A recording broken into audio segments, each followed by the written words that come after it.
আমার মার যেমন অনেক জামা কাপড়, বলে কি কি করব জানো, কয়েক বছর তো রেখেছিলাম। তারপরে দাদা বলল কি জামা কাপড়গুলো এক সময় আসে না ভিখারি ভিক্ষা টিক্ষা নিতে, এরকম যদি কেউ আসে জামা কাপড়গুলো রেখে দিও, ওগুলো দিয়ে দিও। ভালো ভালো মায়ের শাড়ি সব শাল, তারপরে সায়া ব্লাউজ, মার কত জিনিস, মানে একজন মানুষ বেঁচে থাকলে তার কত জিনিস প্রয়োজন হয়, অন্তত জামা কাপড়গুলো যাতে মানুষ পরতে পারে সেরকম ভালো দেখে দিও।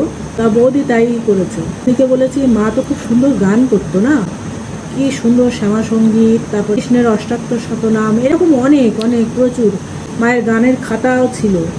তারপরে মা ভাগবত পাঠ করতো, যত রকমের ঠাকুরের গান, তারপর মহাভারত মা পড়তো যখন, মায়ের কত বন্ধু বান্ধব হয়ে গেছিল, সব এসে মা এখানে এরকম বসে পড়তো আর অনেকে এসে সন্ধ্যার আগে আগে চলে আসতো, করবে তারা শুনতে চলে আসতো।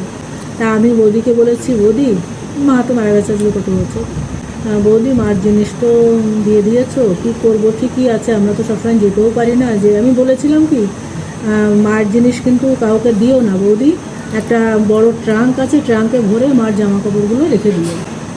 আমি যখন আসবো, বছরে একবার তো অন্তত আসবো, এসে আমি রোদ্দুর টোদ্দুরে দিয়ে ভালো করে আবার ওইগুলো একটু ঠান্ডা করে আবার বাক্সের মধ্যে আমি ঠিক গুছিয়ে গাছিয়ে রেখে যাবো, তুমি এগুলো কিন্তু কাউকে দিও না।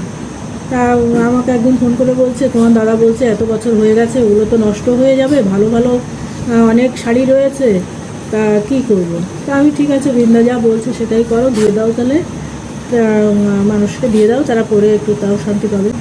মা তো ভালো ঘুম হতো না, অর্ধেক রাত্রির হয়ে গেলেই মা ওই ঠাকুরের গানই মনে মনে গুনগুন করে গাইতো।